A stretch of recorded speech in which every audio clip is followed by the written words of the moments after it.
I didn't know it was a blessing then. By then, it wasn't a blessing yet to me. Bit of hope. Everything is Nibambi, they were so welcoming. I think actually if I didn't find such a welcoming environment, I wouldn't have survived. Trust me, Natuke Chiranga, you have to read for a paper. You have to be up at 3 and read Nabuso scripts. I was scared as hell.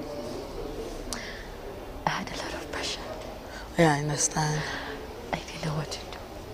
I needed help, but I couldn't be like, Director Matthew, please stop what you're doing, come and help me. And I had the whole world to prove wrong.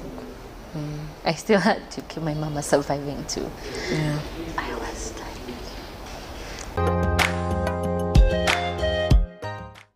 So your first week of being senior, no experience in acting. You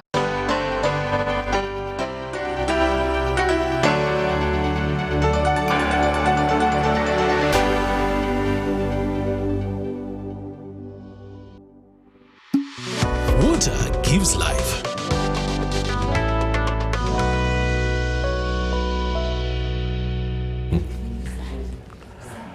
A very warm welcome and welcome to this edition of Behind the Headlines. I'm adequately social distanced from my next member here, so allow me remove the mask. I've been warned that COVID is back and really, you know, going around, so we need to take some extra care than we have been doing in the last few days. But that said, we are back here this Wednesday, the 15th of June, 2022, and we are looking at the budget, the national budget. Does it meet the, you know, the ordinary man's priorities? Does it meet the citizens' expectations? We are going to be discussing that dilemma, and to discuss all that we have in the studio. From my extreme left, we have the Honorable Dickson Kateshumba, who is the MP for Shema Municipality. Dickson also sits on the Presidential Committee or Subcommittee on the Budget. You're most welcome back to the show. Next to him, we have Mr. Mukunda Julius, who is the Executive Director of the Civil Society Budget Advocacy Group, or CSBAG, as we call it. Julius, you're most welcome back to the show. Thank you. It has been a while without seeing you. For you, when the budget is out, you come back. Good work. Thanks a lot. Thank you. We have in the studio too our finance, our economic expert, the Honorable Paul Omara, MP, Otuke County. He sits on the Budget Committee of Parliament of Uganda. Honorable Paul, you're most welcome back to the show. Thank you very much. I kept seeing you yesterday shaking your head, agreeing with whatever the president was reading. I will be trying to find out today what you were, you know, shaking your head in affirmation for. I actually call him our alternative minister. Oh, alternative to Kasaija. We will discuss that later. Of the independents. You may be abrogating the constitution, because the alternative is supposed to be someone from the opposition, but that's for... No, it's independent, so we also have our group. The other one is shadow. Oh, next to Honorable Paul Omara is Honorable Ojara Mapenduzi. He is MP for Bardege Layibi constituency. He is chairman of the Public Accounts Committee. They call it the Local Government Public Accounts Committee of Parliament. He is here with us. Then we have Council Sarah Birete, who is Executive Director of the Center for Constitutional Governance. Gentlemen and lady, you are all most welcome, and let's start. I kept watching yesterday as the budget reading process was going on, People were wondering, starting with the theme. And I want us to start from there. Let me start with Julius Mukunda. The theme is a long one, you know, a mouthful. Full monetization of Uganda's economy through commercial agriculture, industrialization, expanding and broadening services, digital transformation, and market access. Would you call that a pro-people, pro-citizen, pro-Ugandan theme to begin with? Does it speak to the budget itself, that theme? I think the theme reflects who we are as a country and where we want to be. Because when you're talking about commercial agriculture, and you find out that more than 60% of our country really is engaged in agriculture, you mean it would be sad that you are not really, it is not part of your main theme where you want to be. If it's about market access, you know how we have been fighting to access markets. In fact, one of the statements the minister mentioned in the budget speech that really excited me is how this time they are going to be very serious in investing in export development strategy, but specifically intensifying market access negotiations. And you know how we have been suffering with our neighbors. They wake up in the morning, they feel they no longer need our chicken, or they no longer need our sugar, and we have a problem. So I feel that's part of it. Digitalization definitely is what we are suffering from. In fact, we feel that if we are fully digitized, definitely the corruption would actually even reduce. Because corruption would actually even reduce, we have improved services. I'm amazed when I see now that you can be able to procure goods and services, you know, online. We are seeing that there is the human resource capital management system. Now people can be able to apply and be evaluated using, online. I mean, so for me, I think the theme means who we are as a country, and definitely where I want to go. Full monetization, we want people to be in the cash economy. We no longer, the president will call it Chida. I think that would be it's a very good thing because there's a whole trillion going down there. If you look at the SME fund of 200 billion that has been allocated so that it can be able to finance small and medium enterprises, I think for me that's an area that I find that fits very well within this particular theme. If you look at the 1.2 trillion that is being allocated to agriculture, again, it speaks well to this particular theme. So for me, I think the intention of the budget is very good. The intention of the budget is very correct. I think the devil is definitely in the details. The biggest challenge. The details we are going to look at. Yes, in the details. Honorable Kateshumbwa, start us off. You guys in Parliament gave 17.3 trillion, 38 something trillion, to debt repayment, to interest repayment. Is that a priority for Uganda? Well, first of all, you have to look at the situation as it is. The resource envelope is 48.13 trillion. Of that resource, we are expected to get 23.8 trillion from the tax revenue, and around 1.8 trillion from non-tax revenue. So basically that's around 53.2% of the budget that we are able to finance with our own local revenue, right? That's about 25.6%.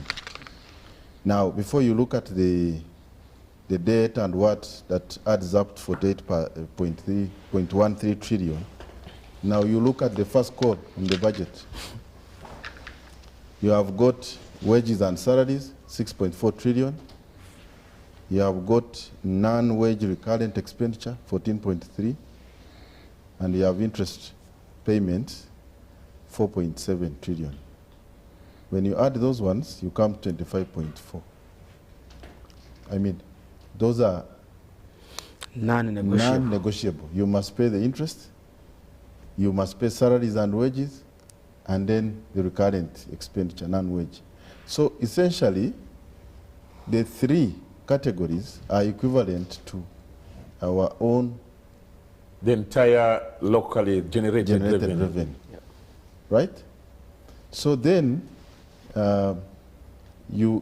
because you can't start defaulting even on the interest, you cannot, you already have a lot of domestic areas, and you don't want to add domestic areas in form of salaries and wages. So definitely you have to prioritize those items for you to run the state. And now the challenge goes to how much do you put in the development expenditure, which is around 14.6 trillion. So the situation we are in is that we do not have sufficient resource, sufficient resource envelope without borrowing. Therefore, if we borrow, we must, first of all, make sure that we are efficient in terms of implementing the externally funded projects. And two, whatever we are putting in the development expenditure, that money must be utilized efficiently so that it is able to generate more money, to generate growth. Okay? That is the only way you will have to expand your own domestic revenue. If, for example, the money we are putting in the parish government model is able to lift so many households out of the subsistence economy into the money economy, then you are guaranteed of increased expenditure, and the more expenditure you have, the more indirect taxes you are going to collect. Then you are able to expand your resource envelope. So the nature of our expenditures, priorities and non-priorities, is dependent on the situation we are in. I get a sense that we need, as a country, to understand that it is not business as usual. So if you look at the wages and salaries and the huge demand for salary increase, if your local revenue cannot sustain the three first call items on the budget, supposing you do massive increases for everyone who is demanding increases, then you are putting yourself in a situation where you are going to borrow money for payment of salaries, which is really unacceptable. So my thinking is that all of us, including people in government, must not behave as if the situation is normal, as if it is business as usual, because there is no money to spend to satisfy everyone's what, and the little that is there must be utilized efficiently. But Honorable Kateshumbwa, yes, I don't know whether I should. As a follow-up, you are saying that, and last week we had a discussion here, and one of the sticking issues that people outside there were referring to was, yes, we accept that the economy is not doing well. Yes, we accept that we need to tighten our belts. But, and you have rightly said it, you have spoken so well, that all of us, including people in government, have to behave knowing that the situation is not normal. But then we see a different thing that is happening in parliament, in government, by the planners. In other words, you're telling the local people, please, please take water, let's take water, we can't afford wine. But then they're seeing you with wine all the time. Does that augur well for our country? You see, the danger we have is to simplify or focus on smaller issues of the moment, some of which border around speculation at the expense of the bigger details. We are looking at the budget, right?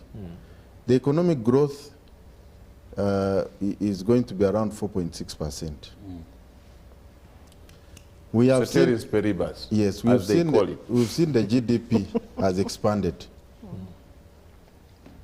We have seen the government expenditure according to the budget allocations. I think of the 48.8.13 trillion, we should actually be looking at where are we putting the money in broader terms. Which sectors are growing? If you look at the GDP contributors, 41.5% public expenditure is growing. Yes. Number of the MPs is growing. Yes. Government is growing. And so, for example, last year when we entered parliament, the discussion was about rationalization of government agencies. Yes. No Ugandan is talking about it.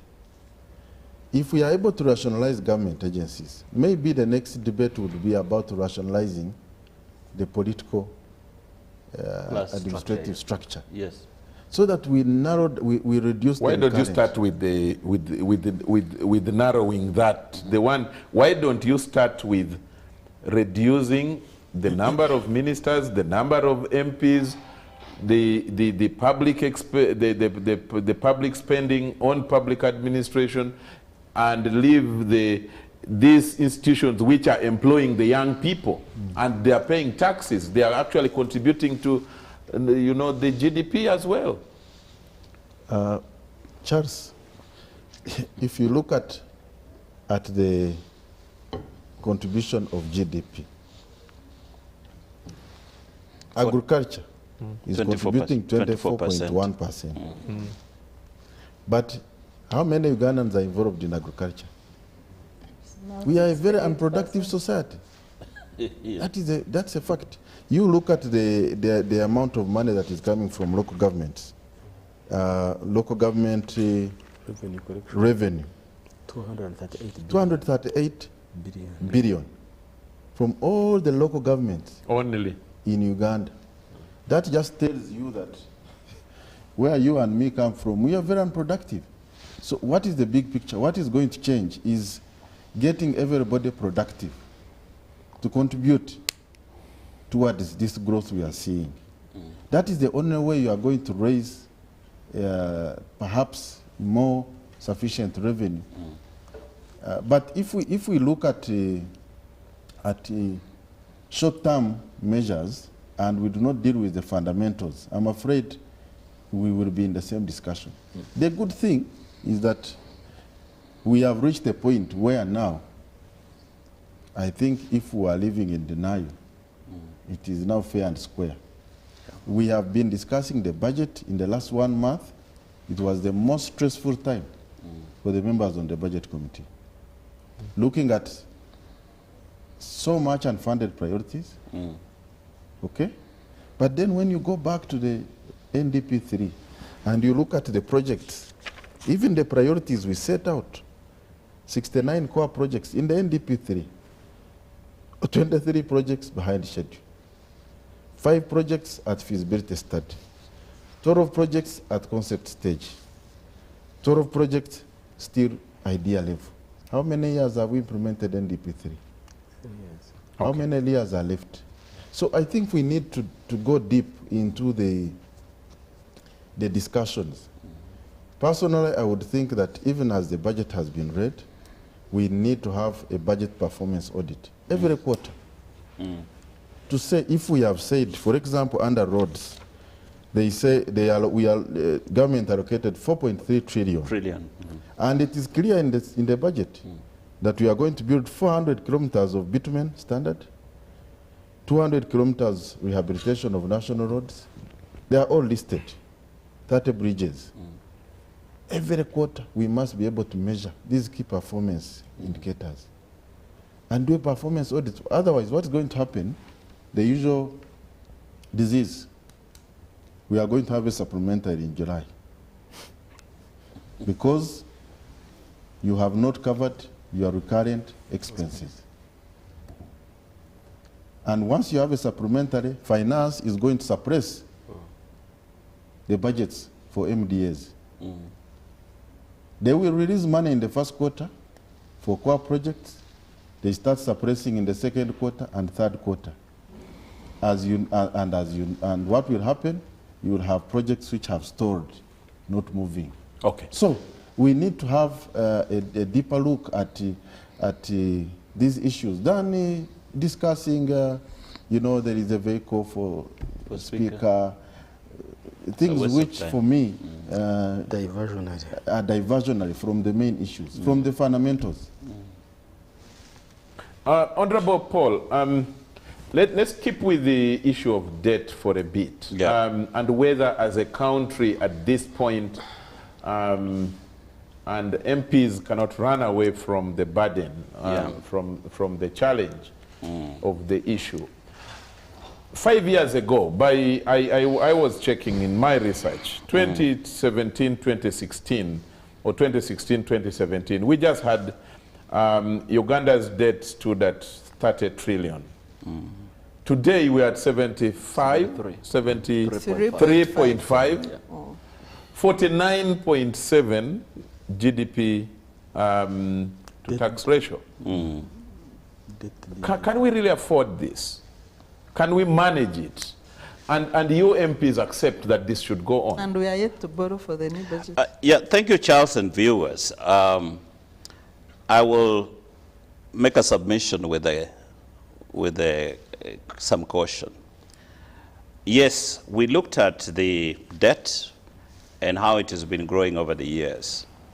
And we were very mindful that Uganda as a country is coming from the deep after the effect of COVID. And that affected the economy substantially.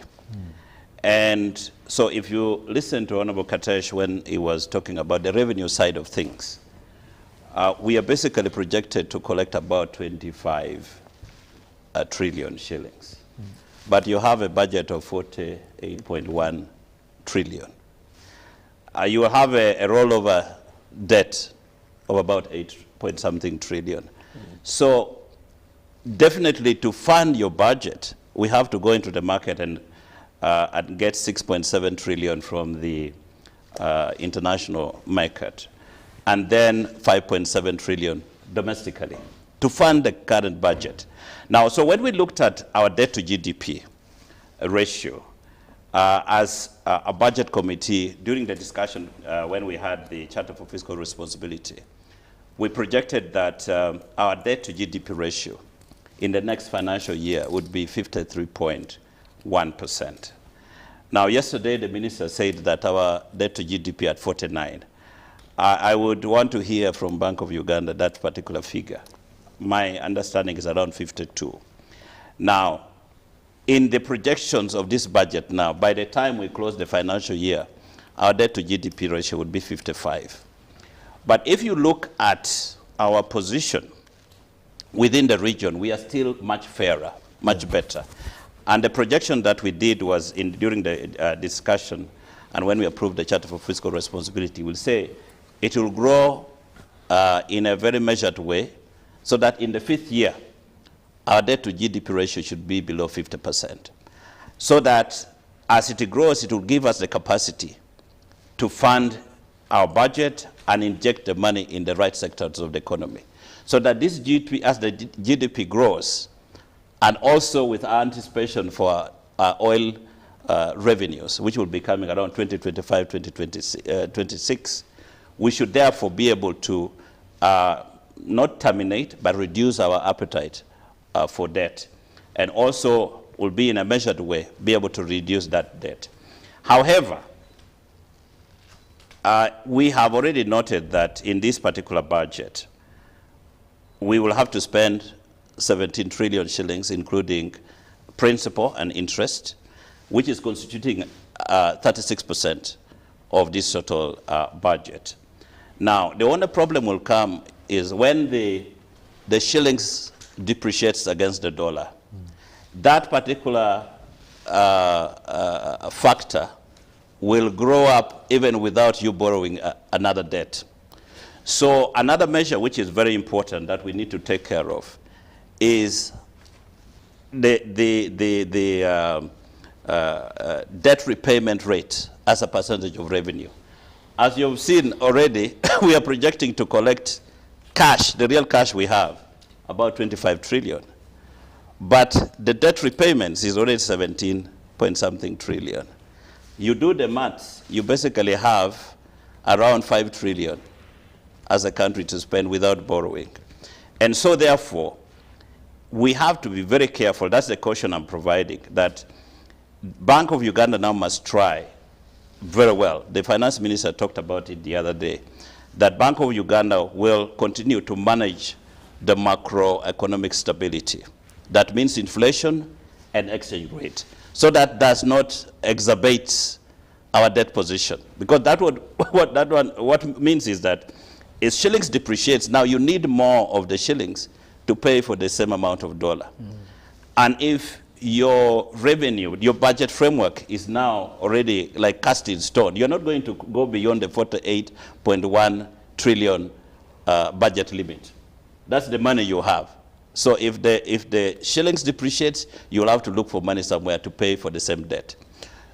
So what am I saying is that as a country, we are still in a relatively comfortable position to borrow, to invest correctly in the money-generating sectors of the economy. If it happens. That is now what we, and I want to agree with Honorable Katesh that as we implement this budget, as budget committee, we are going to be very, very, very hard on Minister of Finance from overtime on the matters of budget performance. So that after every 3 months, we must have that conversation. And the second thing, which is very important, is that the other angle, the revenue side, is URA will collect money. They might overperform or underperform. And I have already told you that you have 6.7 projected to be collected, to be borrowed from outside, then 5.7 from domestically. So we must match that revenue with expenditure. So I expect them by now to have rolled ahead in terms of getting these loans so that we can fund the budget. Otherwise, if it delays, it means now we will stagger. The projections that we have made in these particular investments won't happen. So I say that with caution. Yes, we have looked at it. We are still comfortable. Kenya now is 70% debt to GDP. You know, but the economy, we need to put a caveat there. The Kenya's economy is more robust. Yes. They have more industries. They have a seaport. If you can basically see what they have where done. The money went, exactly. Yes. So ours is still very cagey. We don't have, we have about almost 5,000 factories, and which is not yet doing very well. The GDP, 80% of GDP is earned within 100 kilometers of Kampala, from Kampala. You get 80% of your GDP. And you know, I'm agreeing with him, the local government outside Kampala, we are not generating, we're not contributing substantially to the GDP. And that's why the winner in this budget is parish development model, where now we are taking that money to the communities. And what we are saying is that let them now take charge of their destiny, make choices of commodities that they're going to produce, and let us generate money across the country. Yeah. So that we contribute towards the GDP, and we link them to the industrialization agenda that we have. We have spent, you know, budget over 1 trillion shillings. You know, we have given money to UDB and MSC so that the private sector can borrow that money, and then there is synergies built from the local communities to the manufacturing sector. And never again should we continue to export raw commodities. Okay. Yeah. Honorable Mapenduzi, the mention has been made variously of the meager, you know, contribution of local governments to the national economy. What exactly is the problem? Can it improve? Is there a way that energy can be injected into the our local people across the country to become productive, or it's a lost game for now? Well, Charles, you will have to forgive me. I just would wish to, of course, I'll answer that question. Yeah. But allow me make a comparative analysis looking at 2021-2022 financial year, which is ending in the next few 2 weeks, few days, and then looking at the 2022-2023. Of course, when you look at the budget read yesterday, and you look at what was given last year, there are signs that the country is moving forward. There are signs, and all of us have to agree, and we have to commend the people trying to do their best to make sure that the economy recovers and we move forward. Because when you look at last year's, this running here, the 2021-2022, our total budget projection was about 44.7 trillion. And for next financial year is 48.1. And then when you look at our growth rate, our economy, the economy, the growth rate was at 148.3 trillion for 2021-22. And then for this one is about 160 trillion. Actually 62.1 trillion, which is about $45.7 billion US dollars. So you see those, signs of improvement in terms of the figures, but also when you look deeper, last year the economic growth rate was projected at about 3.3%. And then today is at about 4.6%. So there are definitely signs of progress. And then the other thing which we equally need to look at, I think where we have a bit of a challenge. Last year, there was about 1.6 trillion shilling put on the promotion of agro-industrialization, 1.6 trillion. But then this year is 1.4. So there is that decline. And so much as you were trying to look at the emphasis made by the minister, I think there is in some areas where last year there were positive signs, this year things have gone down. And so there are quite a number of positive signs, but there are also areas that seems to be, much as we are, try to aspire to achieve in those directions, what we say is different from the figures that are being indicated. And so that also has a lot to do with the level of commitment, how we are going to achieve that. If we want to do a lot in terms of value addition, so we can begin to produce what we need instead of importing. Are we committed? Are we putting the resources we need so we can do much more? So those are some of the areas, but all in all, I think the figures are promising, but what is left then comes to the question you have put. Are we going to generate the money we are projecting? Charles, about 2 weeks ago, I was in Western Uganda. We went to interact with the local government entities, and we were in Mbarara for about a week or so. And I can tell you, averagely, all the local government entities for this for last financial year, generated just about 55% of their local revenue projection. And when you ask them how... They're not even beating the target. Not even beating the target. Generating just about 55% averagely. Of their own set targets. Exactly, of their own set targets. Do they share with you what the cause of that is? Yeah, for financial year 2020-2021, majority were of the opinion that COVID-19 affected greatly. Of course, COVID has become the big excuse all over. But you see, where I tend to, at some point, disagree is the fact that local governments are becoming a lot more dependent on the center, because averagely, all local governments across the country generate just about 3 to 5%. That's too much, even though it can be 2. Actually, there are local governments that generate up to 5% of the total budget projection. but majority generate between 1 to 2%. Yeah. So meaning you are only able to fund your own budget up to a tune of 2%. 98% you have to rely on the center. Now, how are local governments going to be effective when they have to sit and wait for resources from the center? And that is partly why the center is beginning to actually suffocate the activities of local government. Because you have to wait from me, I have to dictate what you should do. And your speed in terms of implementation and progress has to depend on how fast I give you the money. And so many local governments are not doing well. And so when these figures are being, given, there is no doubt about that.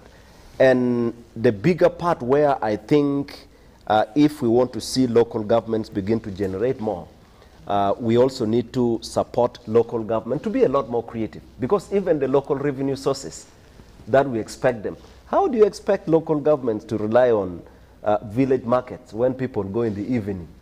They go in the evening by about 5, 6 p.m. when the revenue officers have gone home to rest. How do they even collect it?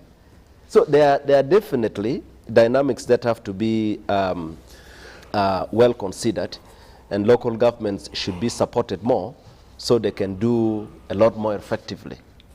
So I definitely agree with the figures being given, and the problem is not just in one region, or it's cutting across.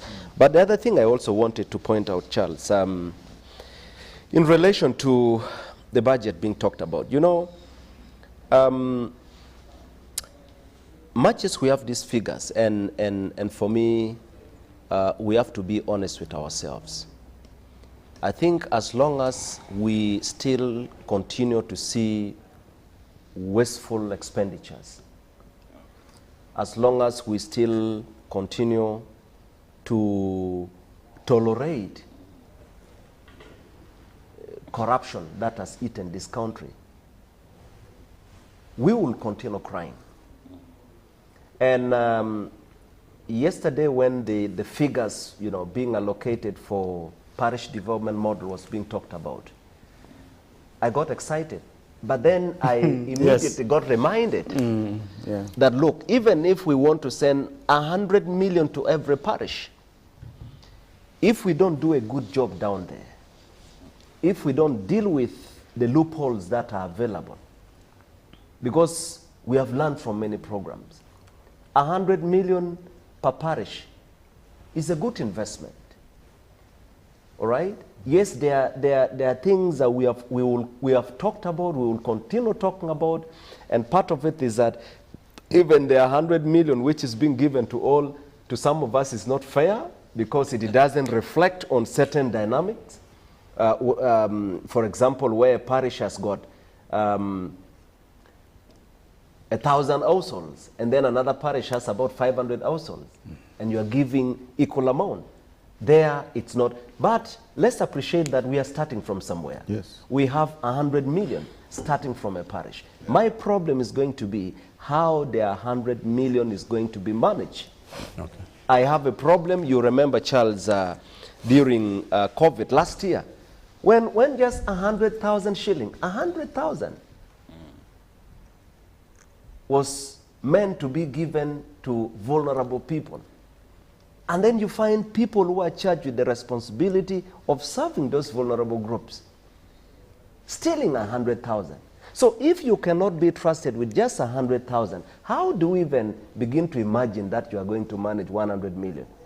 So for me, the budget is already, read, it is approved, and what needs to be done is for Parliament, but also the implementers, to be very, very firm. And this time make sure, especially on the parish development model, we need to make it extremely risky and painful for people who try to play around with money. Money being sent down. Of course, we also need to make it extremely risky for people up here who play around with money. Okay. There are committees sitting right now, and somebody sits and says, I even don't know how 10 billion was paid. Honestly speaking, such people should be hanged. Okay. Sarah, The gentlemen talk well. Not your alternative Minister of Finance. The president has said Anyway. God is there. God will hang them. The MPs are talking well. They're talking seriously. They sound tough, that this must be done, this must be done. And our worry is that there is too much politics and less action, and it will go on, and we shall find ourselves again in the same hole that we are trying to get out of. Do you think that something, should it be a mindset change in government on how to use money? A mindset change in government on how to budget and do budget implementation? What should be done? Well, Are we Charles, focusing on the wrong issues, like Honorable Kateshumba is saying? I don't think people are focusing on wrong issues.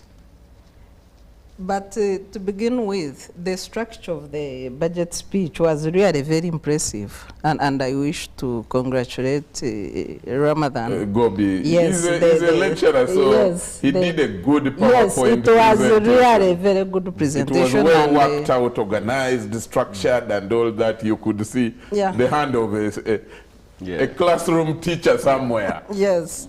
So I hope that the standardization and preparation will continue into implementation.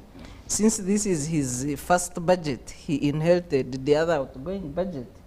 So we are really looking forward to, and this would be a good opportunity also to gauge his strengths and weaknesses and whether he has capacity to deliver the economy that works as he promised.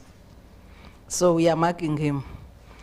But away from that, you know, I think we need to also underscore the fact that we have a revenue shortfall of 939 billion from this outgoing budget.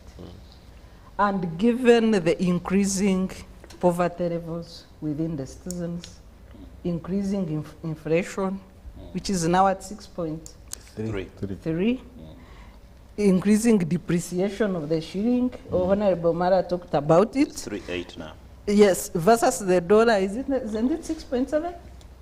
Which one? The shilling versus the dollar, the It's depreciation. 3,800 now. I don't know what rate. I Yes, just the want. rate is 6.7% depreciation. Depreciation, okay. So, and given the rising prices of essential commodities, where we have chosen as a country to do nothing about, and maybe do the medium and long-term interventions, but no short-term intervention. So how will we, again, or how can we just celebrate the budget on paper with these challenges? But the biggest undoing of the budget is fiscal indiscipline. Just within 1 month of a new budget, you have supplementary budgets. Abuse of supplementary budgets. I wish really to call upon the MPs. The provision for supplementary budgets is emergency and unforeseen, unforeseeable expenditure. But all the supplementary budgets you approve don't qualify. They are neither emergencies and neither are they unforeseen. So why do you keep abusing the provision of supplementary budgets as Parliament? Because you are the ones who appropriate. Sometimes I hope this can stop. Sometimes it's already spent. But I have told you, sir, that I am largely convinced. I know that someone may not like to hear this, but I don't think we are about to see the end of supplementary budgets.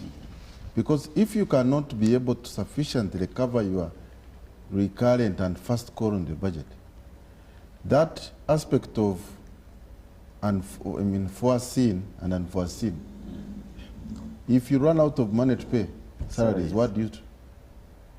But how do you run out of money? So Isn't there a mechanism for punishing those So- responsible for planning that, So the that do 3%, not plan because they are public servants? the Public Finance Management Act, that 3%, in my opinion, I think we need to revisit it and make it a little bit tighter Because it is Bring also, it down or take it higher. maybe if we percent. don't bring it down, we put tougher conditions, because it is an opportunity for the ministry to say, okay, Parliament maybe reprioritized certain areas, or maybe new demands come up, then they go within the 3%, come up with supplementary and suppress the other MDAs. So it is a problem, and I think the only way out of supplementary is if you have got sufficient cover to cover all your needs. When we were going through the budget, we had over 11 trillion unfunded priorities. Yes. And every ministry, You're calling them priorities, and they you don't unfunded. fund them. Exactly. So what are our priorities? It was 22 trillion, then it came to 11, 11. then 7, then 1 point something. Exactly. You know, sorry for interruption. You know, Charles, when I sit on the agriculture... Inform Sarah. Sarah, yes, Sarah. It is her time. Please be informed. You know, I sit on the agriculture committee, Yes. and when we are looking at the budget, you see where the country seems to be doing so well, coffee. Yeah. And then the money for providing more, coffee seedlings and not there is unfunded. And you say, what is this? We are doing well here, and we need to... And it is a productive area. Exactly. But we also want to take it through Pinechi. Pinechi is That- what's her well, name. that- that's Before fine. Pinetti, before Pinetti. Before Pinetti. Because for her, she gets when it is produced. So This is for... the point here is that even the unfunded priorities, when you try to scrutinize, there are areas that should have... It's painful to hear that they are actually unfunded. Exactly. Yes, they are priorities, but they should not be unfunded. They should have been in the forefront. Okay. So maybe that is a conduit for Charles, supplementary. that's the, fiscal indiscipline is the elephant in the room. Yeah. And as citizens, we hope that we can see a different approach with you people in charge of these committees. If a supplementary does not qualify according to the provisions of the law, why do you entertain it? By the way, even the 3%. Let the people who have eaten salaries lay off their staff. But you see the You need to take that hard stance. But then you are going to punish other people. who No, are but you innocent, see, Sarah. salaries are in the budget. So where do they go? Sarah, I just want to help you. Even the 3%, which was misinterpreted, that the government goes and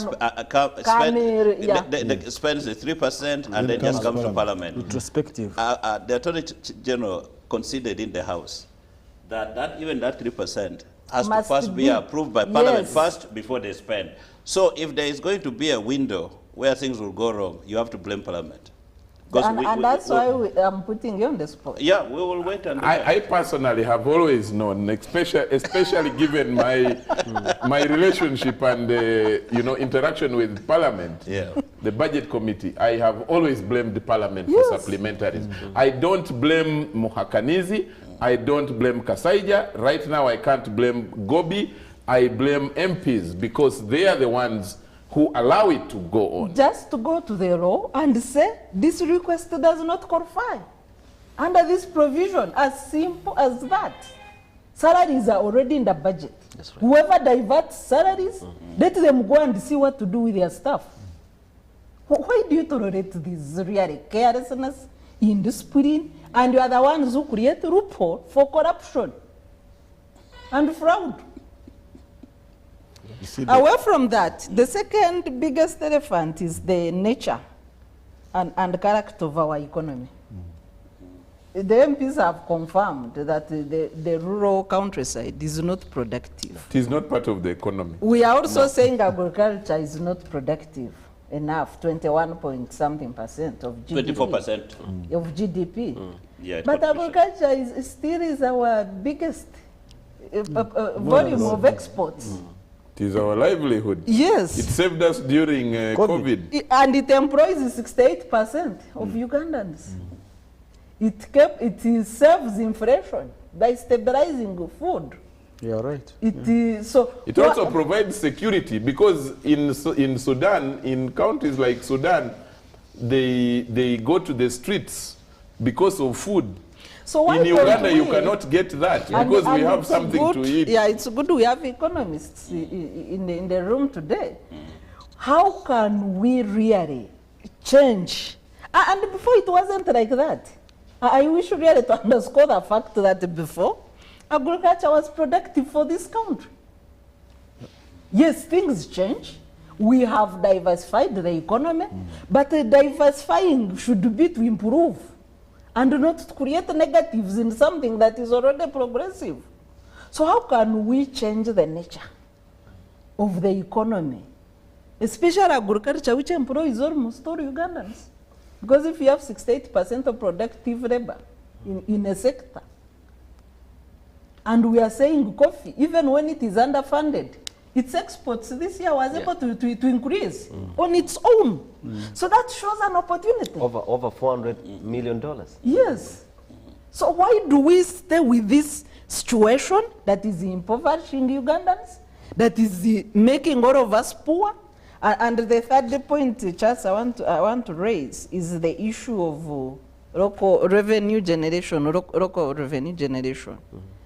If people's purchasing power is decreasing every other day, how shall we meet this tax revenue? From who?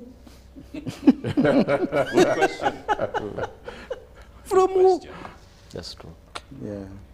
You know, like... I saw a commentary somewhere that one of the biggest achievements of Kasaija, maybe because Gobi promised that, Gobi said we must not overburden. No new taxes. No new taxes. But already we have too much taxes. And the indirect ones. Yes. Indirect ones. Of course, we already had. I don't know whether that was deliberate or we are just buying time. Mukunda, I don't know whether you have anything to say about that. Who are they going to tax? No, you see the thing with taxes is that I think there was no choice. Because there is no choice, because when you are recovering from sickness and you are immediately are beginning to give a burden to carry, you definitely collapse. I don't think there was any choice that the government had in terms of taxes. The only thing was to play it cool and say no new taxes, no new rates. But at the same time, the big elephant is, and I've been talking to Katesh, Honorable Katesh, how are you going to get money? Who are you going to tax? When you are not going to raise it. And I think we need a moment to see how we are going to raise money, because the first thing... The 23.7 trillion. Because the first thing we are going to do is say, oh, we are going to borrow. But also remember borrowing, because now domestic borrowing has doubled almost. It was 2.9 trillion, now it's 5 trillion. So banks are now set to give money to government, not any one of us here. The situation is even worse to the extent that the CBR has increased.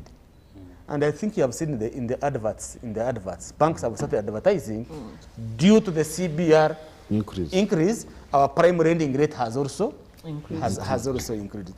So it becomes tough for government. But there is a solution to all this, I can tell you. It's there. It's just that people don't want to make these hard decisions. Cut on your appetite to spend. That is one way of stopping this unsatiable appetite to continue borrowing money. Because if, for example, you say, out of these 20 projects I'm rolling out at a go, can I start finishing one at a time? Can I sequence my projects? You see, when you sequence projects, you create even more room if you want to borrow. But now, as you are borrowing, the figure is just going around in terms of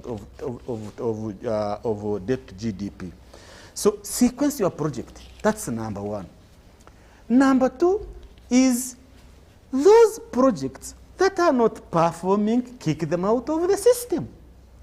And those accounting officers who are not performing, get them off. And reduce the administration bill. You reduce the administration cost. Because if I'm an accounting officer, I'm running a project, on a government loan. it is a 5-year project. 5 years down the road, I'm at a performance of 10%. I go back and ask for an extension. They give it to me for 2 years. I'm now at 6%. I go back for another 3 years. Why would you keep such an accounting officer in that position in the first place? Stop it at that question. I'll come back to you, and I have seen Katesh raising his hand. We need to go for a break right now. This is Behind the Headlines, and we are discussing the national budget read yesterday. And the question is, does it meet the citizen priorities or expectations? Let's go for that break. We will be back shortly.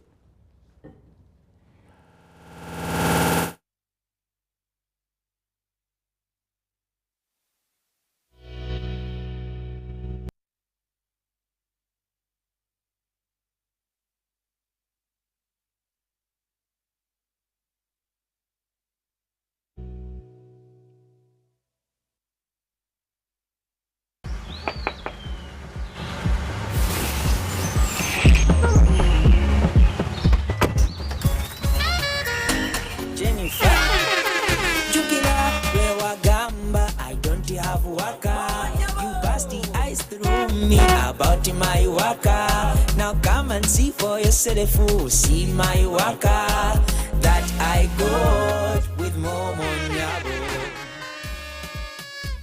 Jambola be waka, look at your waka. See my waka that I got with Momo Nyabo. Show them waka with MTN Momo Nyabo.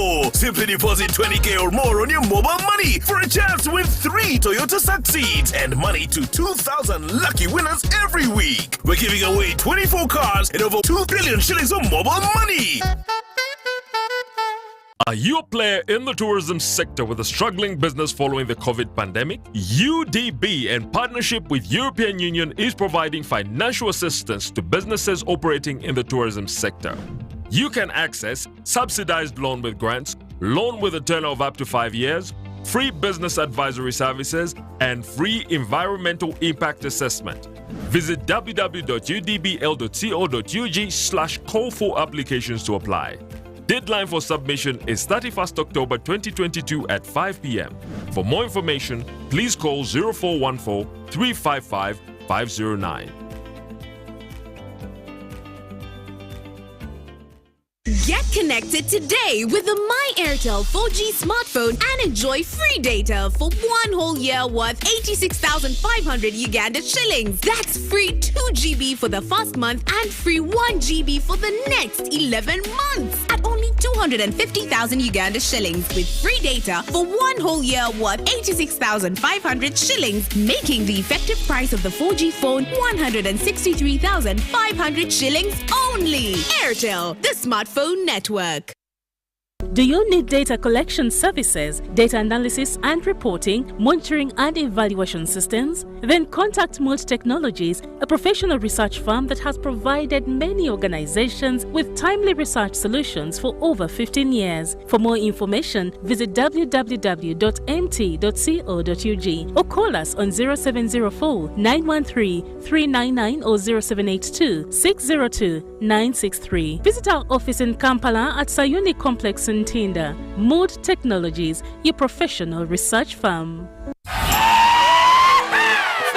is our flavor. When we're together, the vibe is pretty alright. Our taste is pretty awesome. We are Uganda's #1 fruity refreshment. Enjoy Mirinda Fruity, Uganda's #1 fruity refreshment. The Ministry of Finance, Planning and Economic Development, Uganda Revenue Authority and partners invite you to the Post-Budget Breakfast Conference to take place on 20th June 2022 at Hotel Africana, Kampala from 8 a.m. to 1 p.m. We shall thereafter hold other regional engagements on 20th June 2022 in Mbarara, Fort Portal, Gulu, Arua and Tororo. This year's theme, full monetization of Uganda's economy through commercial agriculture, industrialization, market access and digital transformation. Join us live on NBS DSTV, and all social media platforms. Hashtag Know Your Budget 22. Uganda Revenue Authority. Developing Uganda together. Meet Professor Petero. He knows something every hustler in UG is gonna love. Oh, see. You see, I was just trying to get the documents to register for Airtel Money.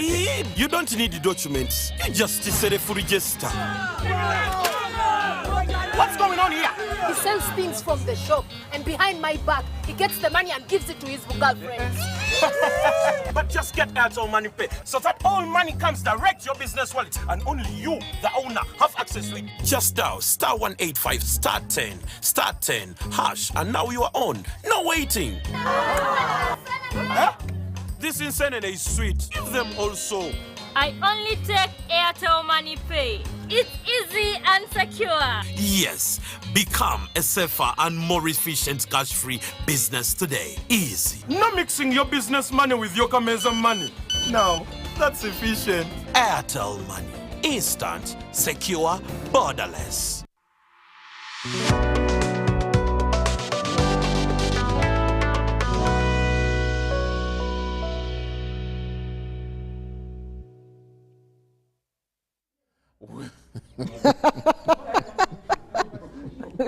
Start chat. Welcome back from the show. This is Behind the Headlines, and this Wednesday, the 15th of June 2022, interesting negotiations and discussions behind the scenes here, and but that's not for discussion. In the studio we have the Honorable Kateshumba Dixon, we have Honorable Paul Omara, we have Mr. Mukunda Julius, Honorable Jara Mapenduzi, and Dr. Sarah Birete, and we are discussing the national budget. The question is, does it meet the priority or expectation of the citizens of this country? Very interesting figures they are coming out. Most importantly, that is really sticking, that we collect up to about 25. Projected to collect about 25, and yet our expenditures alone, payment of debt alone is 17.3. You know, and this is something that should get all of us thinking. Mr. Mukunda, in just 20 seconds, you before you went for the break, I cut you, short. You were saying that we need to reduce on the appetite for spending. Is it only appetite for spending, or we should also reduce or cut on the appetite for borrowing, lavishly, especially when we are not ready to spend? I think for me is you borrow to do something. True. I think you borrow, and I think we're discussing and something valuable. Yeah, and that if you go to Kenya, you can see what borrowed money has done in terms of that. But I think for me is that our appetite to spend, we need to see how we can manage even what we are spending on. 870. Because the problem is that even when we have this appetite to spend, we are not even ready to spend this money. We have a 5.5 billion billion US dollars on undisbursed loans. What does that tell you? It tells you that this is the money we have contracted to spend, but it is still out there because we are not ready to spend it, but we are spending. Out where? In the banks?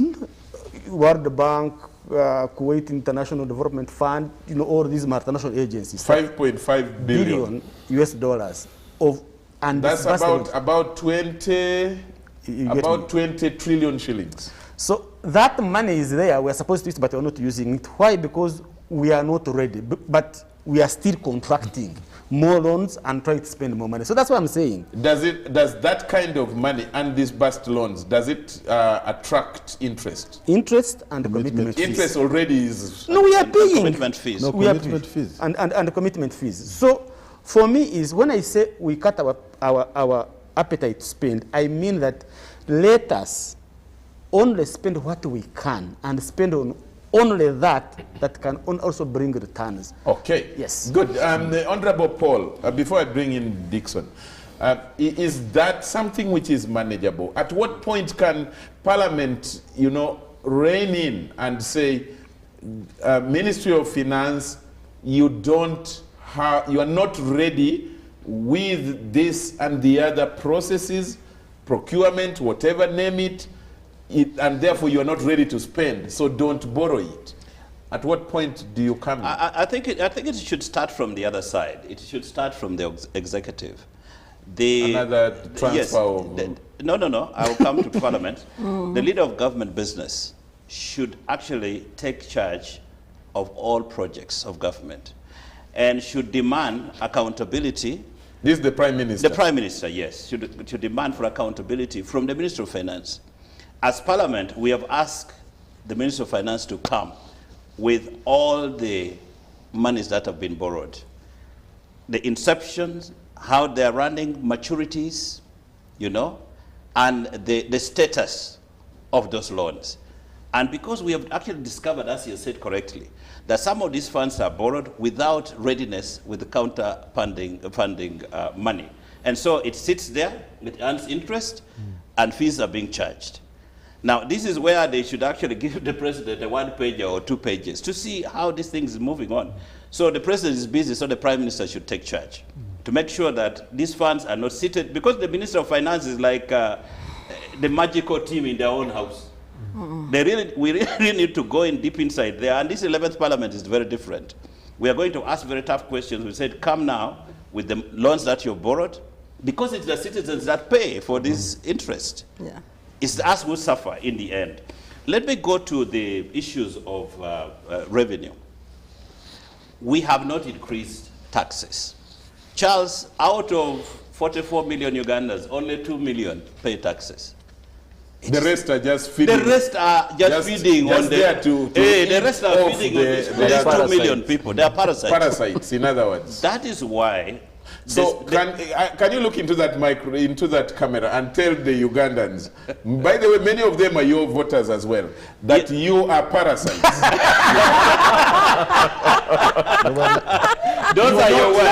You are not contributing anything. But why you No, that's violence. What I can say is that that's the truth. But you see, there are reasons. From Kaberamaido just sent a message during the break and said, today is the only day that there is a lot of pretense on this show.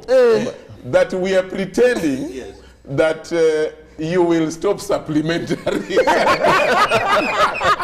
So I don't want us to add on to more pretense. Okay. Let's tell the people the truth. No, what I can tell the people of Uganda, that the majority of us are very unproductive. We are relying on 2 million people to provide taxes that is helping us to carry out development work. But you need to qualify that. Yes. Because it's important. When you say 2 million people are only paying taxes, I think what you mean is that the tax register has got perhaps 2-point-something million taxpayers. Yes. But even my little child who will take yogurt that has but even us who pay the other taxes we do that. So those are the direct taxes. Indirect taxes, there are very many people who pay. All of us, that one, all of us pay. But the point so we should not still spare them. The point I'm making is that the capabilities we have given URA, the discussion came from Finance Committee and went into Parliament, is that we need to give them the capabilities to reach out using technology to bring more people. And the Finance Minister mentioned some numbers where we are progressively increasing more people into the tax basket. So that the tax to GDP ratio that we are talking about, apart from the economy growing and you are collecting more, we can quickly increase that by bringing more people who are not paying taxes now, even amongst, by the way, the people who are earning big money. Some of them are bypassing the system. So is it possible? One of which is the tax waiver of about 7 to 8 trillion shillings, where there's a tax waiver. And as Parliament, again, we have asked, let's have all those companies that have been given tax exemptions. And we see again the genuineness and their contribution to the economy. If they are not doing anything at all, if your tax exemption period has expired, you have to give justification. Okay. Why you should be given more. This is the best time for Kateshumba to come in. And he was the tax collector before he came to Parliament. And, you know, domestic tax, right? You were in charge of domestic. And customs. Domestic and customs, all of it. So this is your animal. He was a very big man. So, yes. And I don't even know why he decided. And he was a chairman of World Customs. Yes, I remember. He made his contribution. I actually don't know why he decided to come to this noise here. He made his contribution that side. Okay. Now, Dixon, probably. Is there a way we can start from, there is the 2 million that we said pay direct taxes. Then there are those who cut corners, but they can afford to pay. Yes. The tax evaders. Then there are those who cut corners and the law cannot catch up with them because they are not committing any crime. The tax avoidance. Because that's not a crime. It's not illegal. It's just that it's our system which does not catch them. So that's not their problem, but it should be our animal to think about. So how do we start by getting those groups first before we go to looking into building capacity of those who do not have? You see, the countries which have benefited a lot from direct taxes, mostly the high-income countries, who have global companies dominating and are able to earn, you know, billions from just beyond their market to wherever. You know, you can, you know, South Korea knows that there is money coming from all of you everywhere because of Samsung. We do not have that capability. The easiest way for us to grow our base is looking at the growth in direct taxes, which is a result of the consumption. Yeah. And therefore, it goes back to the argument of the per capita income. I always give this example, and I will say it. If in my constituency, Chema, I have 1,000 people that consume 1,000 bottles of beer per month, what is the growth in terms of that consumption in the subsequent month? If they are able to consume 2,000, that's more in direct tax.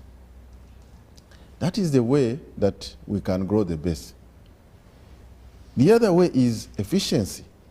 And you know, we've talked about this, and I like what he talked about. The challenge we have in Uganda, and I have said it before, in government, is that everybody looks at expenditure. 99% of the mindset in government, including parliament, is expenditure. That's why we start from 98 trillion budget, we are all happy clapping our hands. And then everybody is saying, how much has been allocated to me? Very few people, including within the Ministry of Finance, where's the revenue? Look at the source. And the source is a long-term investment. So if you come back to the issue of expenditure, how efficiently are we implementing the development expenditure budget? When we were discussing the budget, we found that 65% out of the 65 public corporations and state enterprises, only 14 submitted their budgets. I know that the Prime Minister is listening.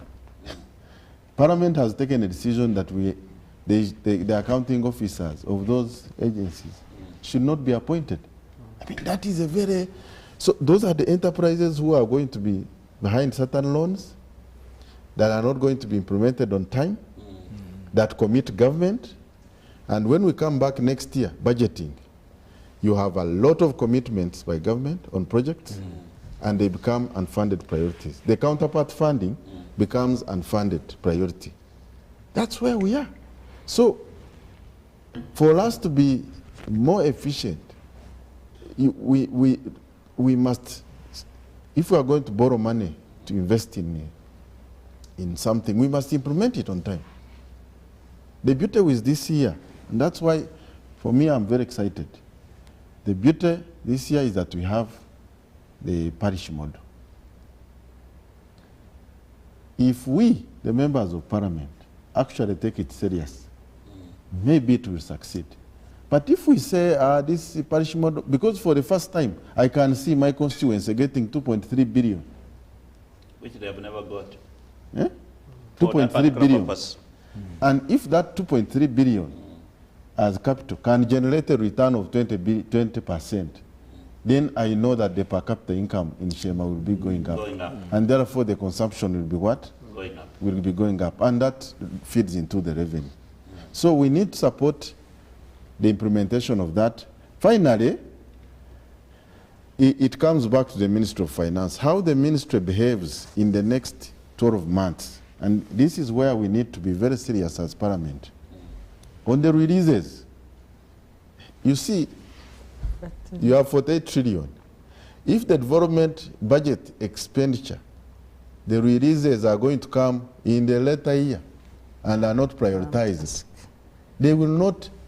The impact they on will the not. economy will not be there. They will not lead into the growth we are looking for. So we must on finance. Yes. I think in the last work of committees of parliament, finance have said they've signed payments, 2 payments by mistake, including, of course, the coffee agreement. Yes. And the part of it was land in Nakawa, where somebody assumes there is a presidential directive that does not even exist. So what more can Parliament do to eliminate such bogus excuses? Sorry to use this word really. Because a technical, competent person cannot tell Ugandans that I signed off 10 billion by mistake. The second question is on merging these MDS. Rationalization.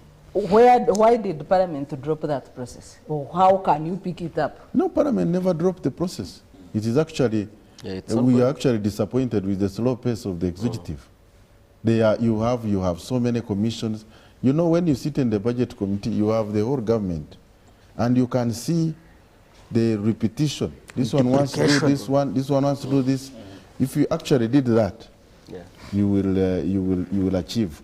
But on your first question, I think, for me, the responsibility comes back to us. And I think with the current speaker, who is very keen on us doing our oversight role effectively, if we can be able to do that, and I've mentioned earlier that for the purposes of the budget, we must have a quarterly budget performance audit as Parliament or as an executive. But also the accountability committees. You must be able to follow and come out with reports that have clear sanctions and recommendations. For me, there is no two ways about it. You must cause change. If you have local governments, 24% of the local governments had not submitted their development plans to NPA. Can you imagine? You have a planning authority, you have local governments not submitting development plans. But even central you have 65 corporations, only 14 have submitted the budget. So, you have to take action. Can I just come in? The interesting debates that are going out there, especially on social media, Twitter, and whatever is being discussed. And someone following the debate very critically is saying, I doubt Parliament can rein in on government or the executive or Ministry of Finance because they are also as culpable or even worse than the people they are supposed to watch over. And that becomes your Achilles' heels as I think MPs. that, the starting point here is that we need to have, Madam Sarah was talking about mindset change. I think it was you who talked about it. Even the viewers out should have serious mindset change. We all yes, because they say we all have fallen short of the glory of God. Yeah. Katonda Jari, we are not going to leave these matters to God. We are on earth. We must deal with them. Can I finish mine? I know you have. You know. Please go ahead. You know, Charles, just like I started, the budget projection and all that gives a very encouraging sign ahead. Where we need to improve, where we need to act very firmly, is first to acknowledge that indeed there are things that are not right and we know. Secondly, we need to firmly deal with the people responsible. And for me, I'm not in the category that I hate lamentation. So don't my sister, Dr. Sarah, don't worry. Parliament will try its best. We will do our best and make sure we. And I'm also hopeful that the executive will try their best. Where I have a challenge is that you have a minister who comes before a committee and says, you know, I even don't know what happened. Really? Censure them. They are not fit. And then somebody says, you know, yes, I know these things happen, but you see, I have terrible people working in my ministry. I don't think that is okay. Censure them. You know, before we even talk about removing them, it would be good for such ministers to hold accountable, because if you know where the problem is, you shouldn't lament. Anyway, but the other important bit I wanted to say is that, and just like Honorable Katesh said, probably the Prime Minister is watching, just like he said. If we don't begin to act firmly on people we know are failing us, then we should be held responsible. You have an accounting officer, year in, year out, is failing to deliver to the expectation of the country. And then and let me take you to local government. I have worked with local government, with the local government for years, but even the short time I have been part of this committee, we have gone to districts where you find accounting officers who you just sympathize whether they are really serious about what they are doing. And then the next time, they are moved to another district. They are moved to another district. That's my problem. They are moved to. Why do you have to move them? Recycling incompetence. You don't need to do that. Get them out. They are more competent Ugandans who can do that. All right? Like, but what do you do as oversight? Well, we give report. Our work is to do our work and report to Parliament. We don't fire accounting officers. Maybe to tell Sarah is that now we are demanding, we are setting timelines for government to respond to our recommendations with the Treasury Memoranda. And I think that's why we should not lose sight. When we get back to Parliament, the session has opened, we must be able to take stock of the previous recommendation, and then we demand for government the Treasury Memoranda on the actions taken on the report, including actually the Auditor General's report. That's right. So my concern, like Parliament finished the budget process weeks ago. Some local governments are just approving their budget. So I don't know what they're talking about. No, but you see, is the chairperson Local Government Public Accounts Committee. If there is anything difficult in this country, I can tell you, is to fire even a teacher who has eaten the money. A teacher in a primary school, the only thing they do is transfer the competence and corruption something else. It's partly because of the structure. And I think that's something that must be dealt with. Which needs to be sorted. You see, for example, health. You have a health center 4 in my constituency. You have Ministry of Health, Public Service, and then you have local government. Ministry of Health cannot sanction the public health officer in the health center. You must go to the local government, the cow. But because it is one community, they have been there, civil servants together, you find you are struggling with the town clerk to take action. You see, Honorable Katesh, for me, Charles, a lot of the monies we are talking about end up at local government level. Everything the ministry does, each ministry goes down to the common man and woman down there. And so, if we don't first streamline how people charged with the responsibility of offering those services, if we don't streamline that, it's a problem. And it has to start from the top. Because thank you very much. For me, it has to start from the top. Just to conclude, a primary school teacher may have their behaviors and all that, but who supervises that teacher? There are schools where you find people connive on how to be absent. All right? Somebody tells you, okay, you go. Cover me. And the teacher knows. And maybe some of them are part of it. Somebody says, okay, you can go and stay for 2 days. Then you come back and so things have to be, we need to change the way things are done. So deal with the accounting officers at district level. Hold the accounting officers, in the ministries responsible. And the ministers have to start doing what they are supposed to do. Some of the ministers should actually be relieved. I have said this several times. You spoke my mind.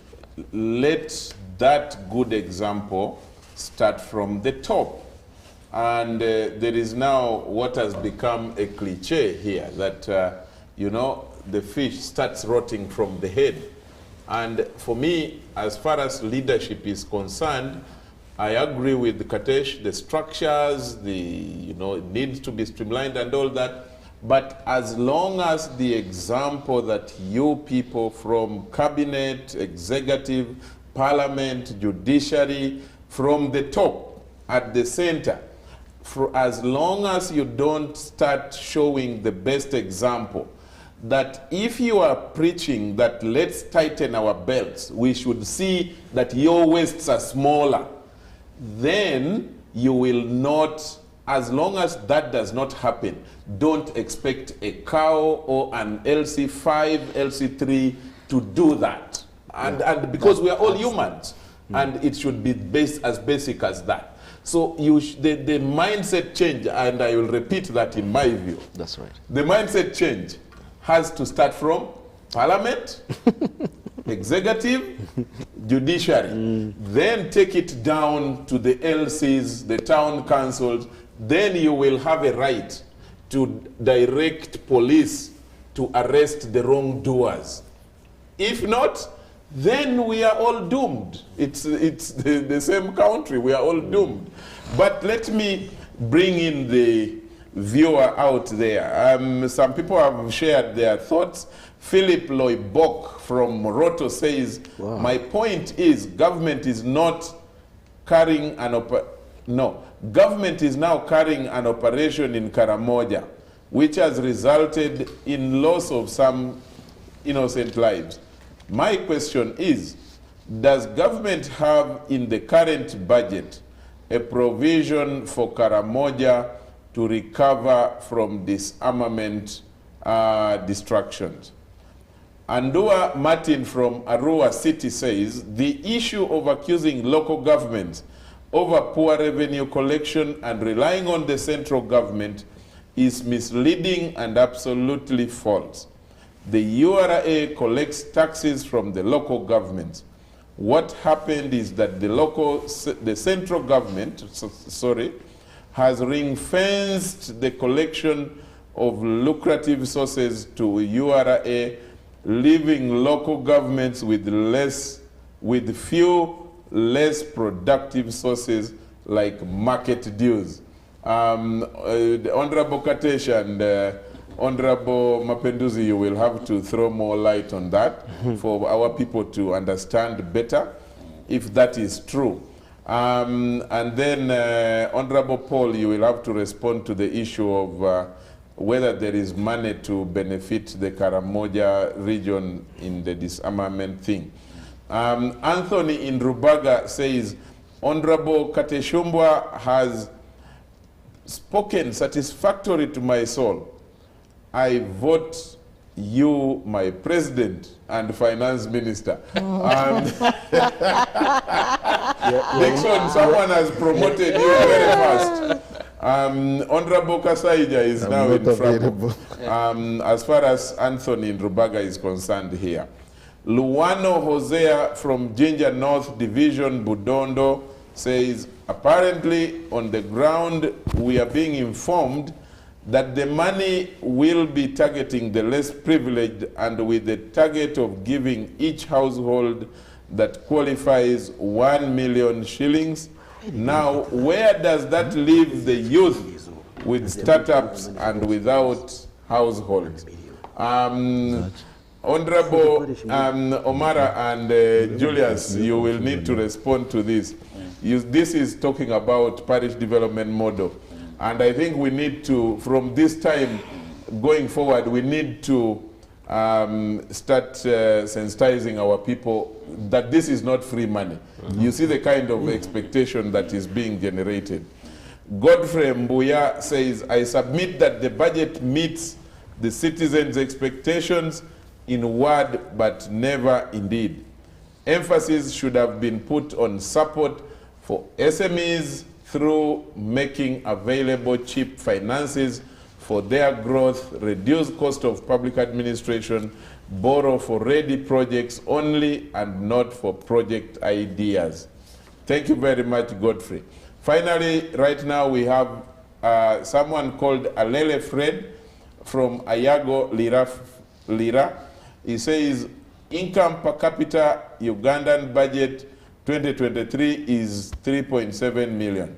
Honorable Mara, Honorable Jara, is it true physically an ordinary farmer, citizen deep in Otuke is earning, is it true that an ordinary farmer in Otuke is earning about 10,200 per day?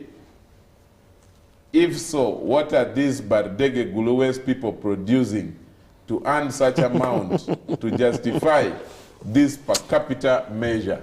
Maybe let me even start with you, Honorable Mapenduzi, on that. Last week we talked about that. Yes. And we pointed out clearly that some of these figures do not necessarily represent what is on the ground. Of course, the economists have their ways of determining this. They look at what the country has, and then distributes and make a breakdown, looking at the population size and what the country carries in terms of its economic strength. And so sometimes you end up, even when you don't actually earn that money, you end up being put in that bracket just because of a formula. Of a formula. And we have pointed out this. So it doesn't necessarily mean every Ugandan right now is capable of generating that. And I don't think it's really important to, these are figures to meet international standards. Talking about World Bank and all that, my brother, Honorable Omar and Katesh, that's their trade. They sit down on the computer, do quick calculation, and then even when I told you, economics is a science. We are not going to debate that, and that's where you are missing the point, because you are becoming too scientific when people down there are poor. Are the teachers of economics also benefiting from the science allowance? No. Now you are very diversionary. But let me just finish this. That's for Honorable Mara. I'm coming. I'll have my turn. Yeah, let me just finish this. So, Ladit Charles, the people of Bardege Laibi obviously are having a difficult situation like every citizen is going through. Unemployment rate is very high. And we, just like UBOS reported, the figures being given for actually sub-region specifically, and that includes Bardege Laibi. So the figures UBOS is reporting is not different from what I can tell you in as far as Bardege Laibi is concerned. People are not doing well. But you see, Citizens are broke. yeah, citizens are broke, like Mr. Kabushenga put it. But let me put it this way. Hard. Yeah, I think I join Honorable Mara, and you shouldn't fear talking about this, Honorable Mara. And we are putting it positively. It's not to say that our people are parasites, not as such. But I think we need to build that culture first, owning every initiative. Because when you go to villages and you go to, life is not easy. Maybe where my brother Katesh comes from, he will tell me the story. But you go to some villages in the northern part of Uganda, you go to a village, call people to a meeting. People come to a meeting and you see you see how difficult life is. That tells you where the country is. And we need to make deliberate efforts to help. But people need to work. That culture of hard work is important. Especially in areas where, like this parish development model, parish development model is being talked about. You see, parish development model is likely to work even better in areas where there is land, okay, where people are going to, because if you're putting 100 million to an area where they're doing, maybe your area, Katesh, where you are doing tea or coffee, 100 million cannot do much. Actually, 100 million is just money to buy coffee seedlings for maybe 2 or 3 farmers. But you go to other places where people are doing other commodities, it can help. So I think people need to embrace the culture of hard work. And I also think those responsible for collecting taxes need to do a lot more in terms of tax education.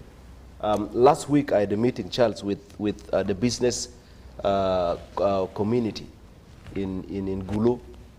A few of them express how their businesses are collapsing just because of, shops are being locked and... because of power fluctuation or? No, Uganda Revenue Authority is running up after them. There are people who have not been into business. They are being asked to pay a lot of money. There are people who are paying taxes. And then what is being demanded? It's becoming very effective. Well, I don't want to say it's becoming very effective, because if you are becoming effective, you also need to improve on tax education. You need to do more.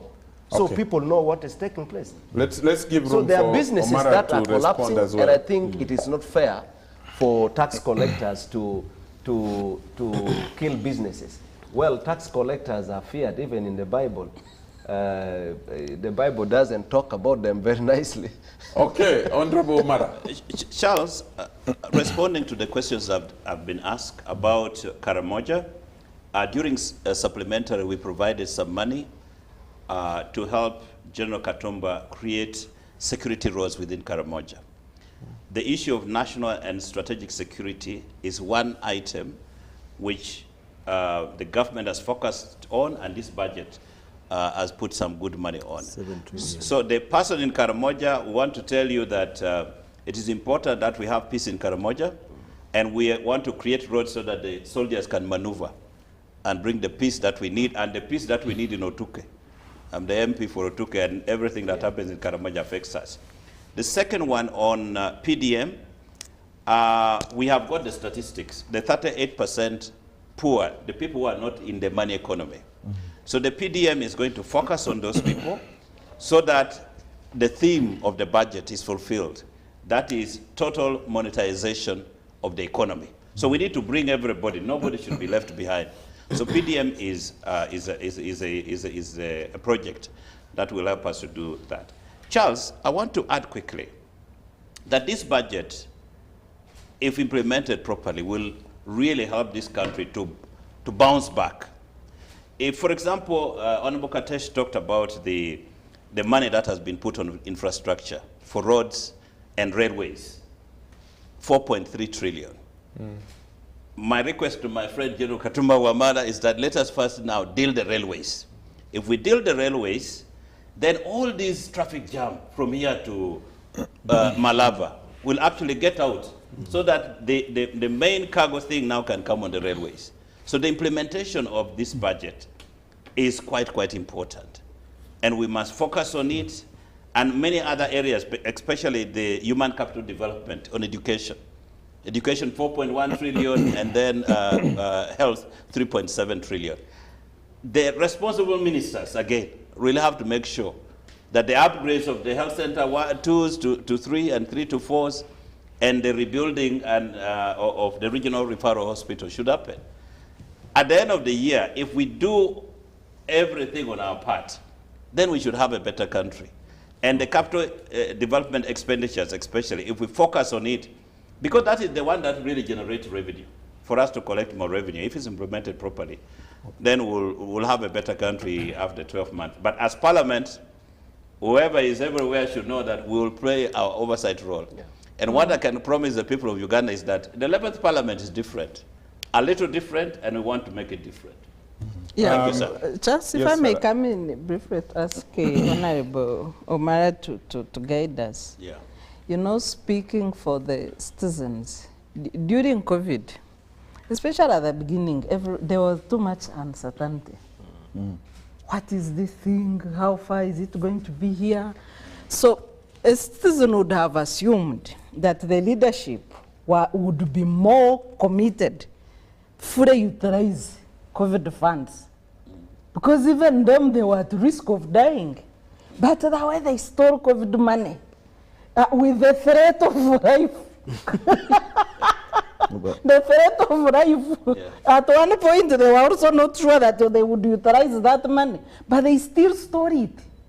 Really, why should the citizen trust this leadership? The issue actually, you can answer that together with this. Someone from Yumbe called Asea Basil says, "Hello Charles, thanks for the show. May you remind Mr. Ojara Mapenduzi that he misses the point when he focuses on primary teachers colluding to be absent from duty. When these teachers clearly see empty seats in Parliament during plenary sessions, we shall continue blaming until the second coming of Jesus. I am Asea Basil Yumbe." Now, let Omara answer that together with this. With the one of Sarah. It would be fair for me to answer him. I fully agree with him. And if there are members of Parliament who do not take their work seriously, then that's really unfortunate. Why don't you say, I know that some of us don't take, and that is unfortunate, not that if there are some.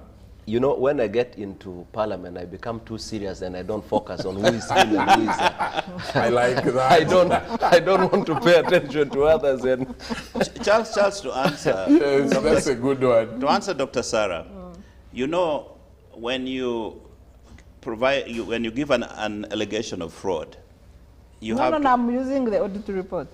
If the audit report is there, the auditor's report has come. On COVID funds. Then the necessary authority needs to take action, really. Because that one, if there is a clear report, then the police should investigate and the people who have stolen the money should be charged. No, Honorable, I think it's even not about evidence. We know that there are funds that were provided and there were commitments made.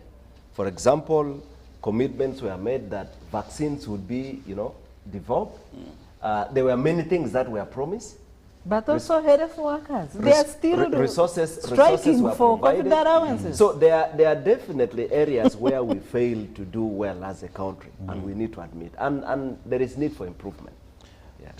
Charles, and I can finalize and so that colleagues have their say as well. The other issue that you raised about Parliament, not being, the plenary being empty. At least many of us, I think, on this panel today, we try to be around. If I agree. If some of our colleagues I have made impromptu visits. Yes.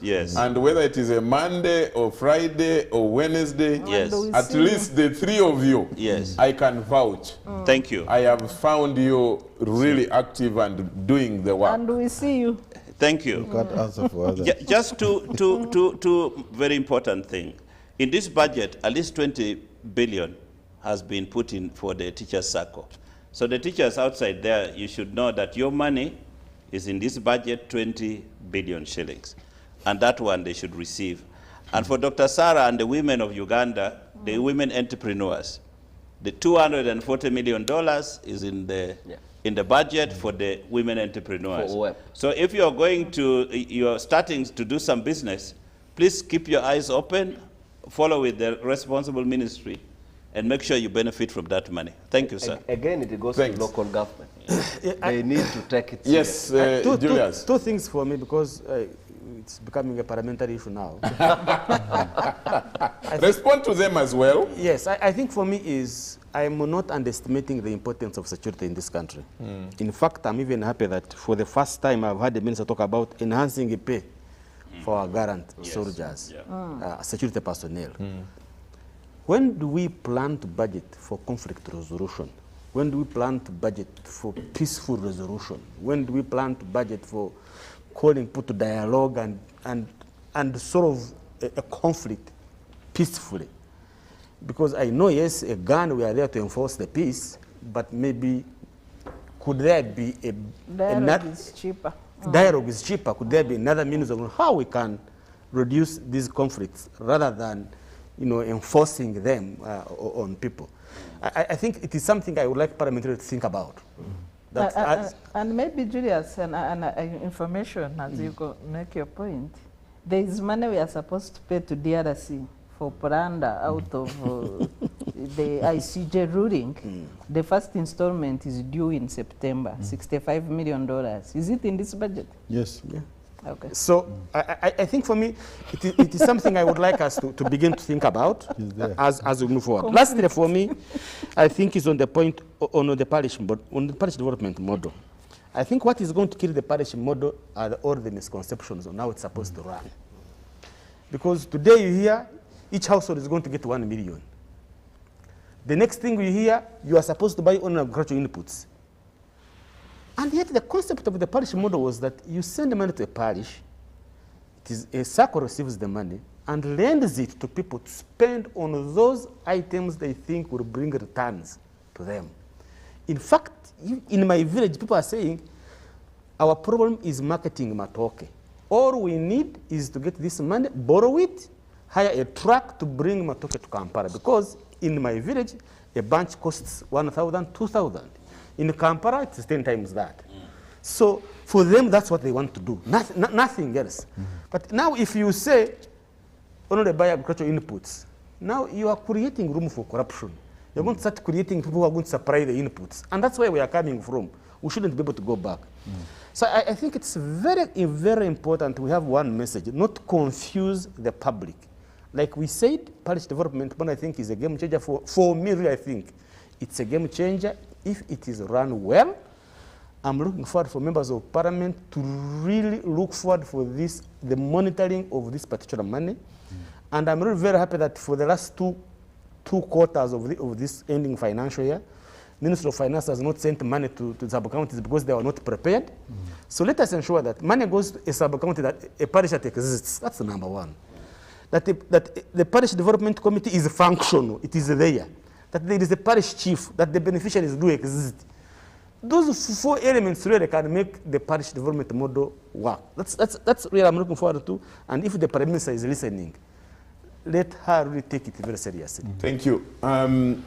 Dixon, you need to, we are now running out of time, and perhaps you need to be the one to, we have about 6 minutes, 5 or 6. Just speaking from the parish model, one of the challenges we had with the previous models is that a lot of business was supplier driven. I have a parish in my constituency where goats were brought, given to people, and actually they were sick, and they actually caused a problem for the whole constituency, the whole parish. The beauty with PDM is that it is going to be need and people driven on the ground.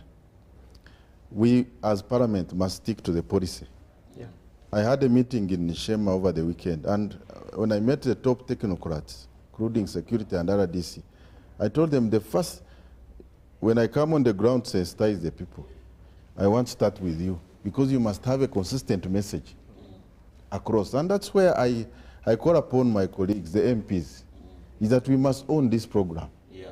Because it is in your constituency, you must go and engage. Last year, I called all the parish chiefs in my constituency and gave them a simple assessment.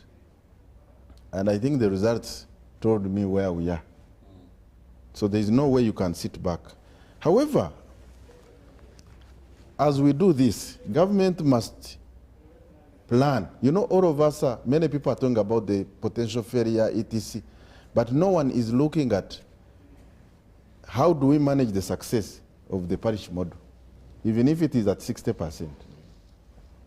If because of the parish model, you triple the egg production in this country, or the chicken production, where are you going to fraud those products? That's a very big question. I'm already facing it in my constituency, just for a few things that have been done. Now, and that brings me back to now the whole of government approach. We have allocated 1.4 trillion for agro-industrialization, standards, and market entry. During the State of the Nation, the President talked about Algeria, the market. I loved the statement by the President. But I still had some questions about the how. Because we cannot continue celebrating, identifying the potential. Ministry of Foreign Affairs, we have given them the budget. The catchphrase for them has been commercial diplomacy. How does that link into the parish model? It must go into their KPIs. And it should be simple. 3 KPIs for foreign affairs. How much FDI is coming into Uganda, foreign direct investment? How much export is going so that the eggs can go? How much tourism inflows is coming? Because when tourism comes and the hotels are flourishing, they will consume those products. So for me, it is linking. But finally, beyond the parish model, we have got other development finances, which we often talk about in terms of numbers, but we've not gone down to see. You have got the agriculture credit facility in BOU. You have got UDB. We gave it 636 billion last year. You have the microfinance support center, the small business recovery fund, the UDC. Now, I always ask myself, what are the key performance indicators of these agencies? Why should a development bank be celebrating the profit that has been made in a year? Why doesn't the Minister of Finance come out and tell the nation the success stories out of these funds? If we have we created a microfinance, a small business recovery fund, how has it succeeded? You will find that we have pumped money into some of these agencies, but their mindset is still like the commercial banks. And I think we need to go down and see now, how are they performing? We must look at the key performance indicators and get people measured on their job if we are going to get value for money. Ministry of Trade, Ministry of EAC Affairs, they must be wired on now looking at the potential market for the success of the parish model. As Parliament, we should also be looking at how do we boost the internal demand for our people. I am working on a private members bill, doing research, which will be looking at how do we create the internal demand to absorb the potential success of the parish model.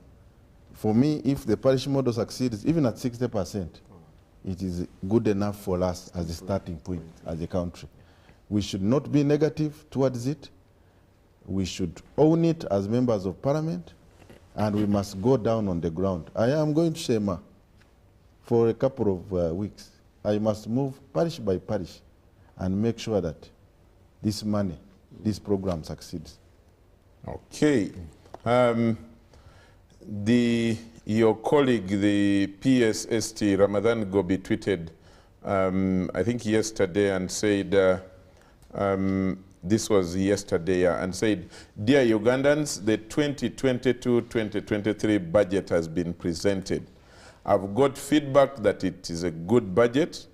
What some people doubt is whether it will be implemented. Well, clarity of a budget is one step towards its successful implementation. Let's work together to build a Uganda that we want." We have talked about the implementation. It's the worry that everybody, or the half hope that everybody has, and I pray that it's implemented. If you MPs can ensure that it is implemented, we shall have done, I think, half the work. And then we can see how to move forward. Otherwise, thank you so much. I have really enjoyed the learning. The budget is, economic things are always new, and we keep learning. I know that there are issues to do with agriculture, specifically, corruption specifically. We will be discussing that on their own as we take a look at this budget and some of the, some of the challenges affecting the budget implementation. Thank you very much, Honorable Katesh. Thank you very much, Mr. Mukunda. Thank you very much, Honorable Mara. Thank you, Honorable Mapenduzi and Council Sarah. And on behalf of the people out there doing research to make these programs success is not always easy, but you give us your time.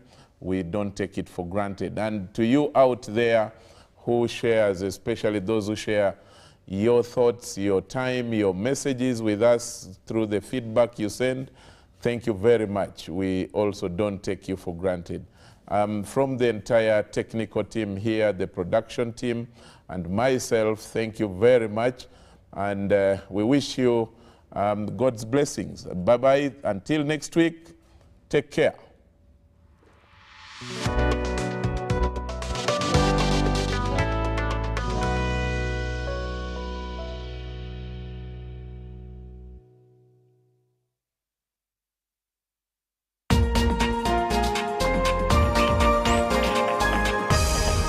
This weekend on UBC. They say that the global foreign exchange market is actually the biggest market based on the daily turnover of about, I think, $5 trillion US, guys. That's crazy. That alone is even bigger than the stock and bond market combined. Crazy. Guys, what am I talking about? I'm talking about the foreign exchange. We are going to have a sit down with a brilliant young mind, 22 years old, and this guy is a CEO from the Sky Forex Tricks. Why do you think it's only young people that are interested in doing Forex? You know, these kids, this generation, many kids are educated, so they use what you call